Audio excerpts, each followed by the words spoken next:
I know many of us are getting tired of all the rain, but we do unfortunately have more rain in the forecast. We also have very warm temperatures followed by much cooler temperatures. So there's a lot out there going on, so let's get right into it.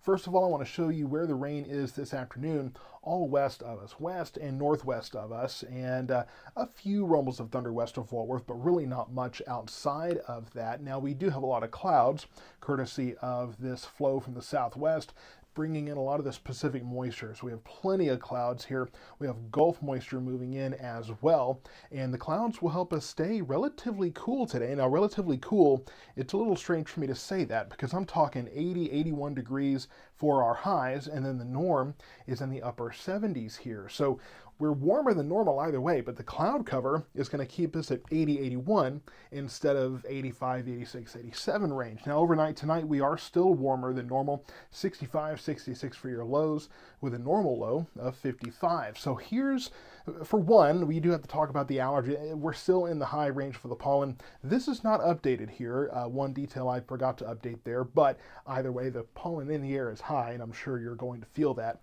as you're out there. Now, here's where I want to focus my attention here because there's been some back and forth about the storms this evening, and the Storm Prediction Center actually going the opposite direction where they usually go, so that's interesting. But we do have Gulf moisture and we do have a dry line. Now, in the spring, that's usually going to be a classic setup for strong to severe thunderstorms.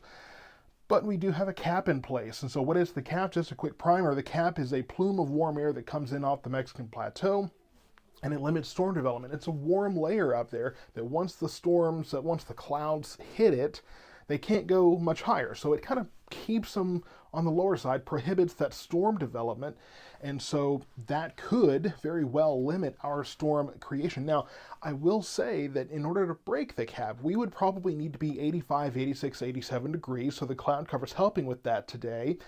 If we get more sun, we could get closer to that, but I doubt it. Now, the other thing that I'll mention is that farther west, temperatures will be warmer, so they'll be able to blow up those storms to our west, but they should weaken once they get into that cap and move into our area. So I'm not terribly concerned about severe weather.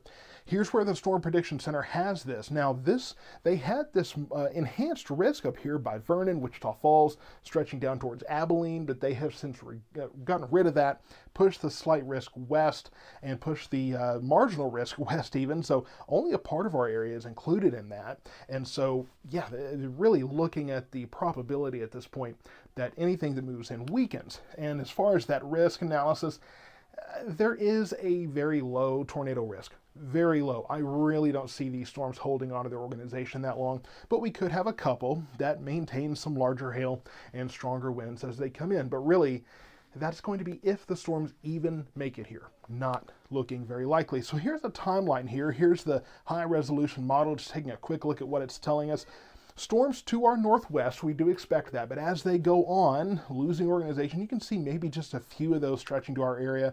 10 o'clock here, just not much of it left, and by 11, it's pretty well pushing out of our area. So I'm really not concerned about storms tonight. We could see one or two, and I'll be watching that, but really it looks like they're going to be on the weaker side. So here's the forecast. Only a 30% chance of showers and thunderstorms tonight, topping out around 80, 66, and it will still be breezy there. Now, tomorrow and Wednesday, 85, 87 degrees. We're going to be making a run for 90 here. We could get close. I don't think we quite get there, but we could get close. Now, Thursday is our next chance of rain.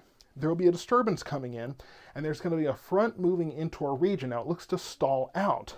Unfortunately, yes, stalling out means that sometimes the forecast gets a little iffy. So Thursday, we should be warm, breezy south winds and a 30% chance of showers and thunderstorms. That probably goes up as we get closer, get more confidence. And then as we get into Friday, another chance of storms there. The front moves in late Friday, early Saturday. Look at that, 69 degrees. We will be dropping down quite a bit there. And by Sunday, it looks like we're dry. But again, we could have another multi-day shower and thunderstorm situation. Thursday, some of these storms could be strong to severe. Not quite looking at a severe situation Friday, at least not at this point.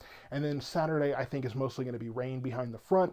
Sunday at this point looks dry, but that could change if we can push more of that rain into late Saturday night, early Sunday morning. I think Sunday afternoon we're probably dry, but if you're headed out to Scarborough Renaissance Festival or any other festivities this weekend, just watch the forecast throughout the week as we update that, and we'll get a little bit better confidence. So continue to follow South Metro Weather for more updates as we watch for, again, maybe 1 or 2 storms tonight, not really thinking much, but our next increased chance of storms as we get into the latter half of the week and the weekend.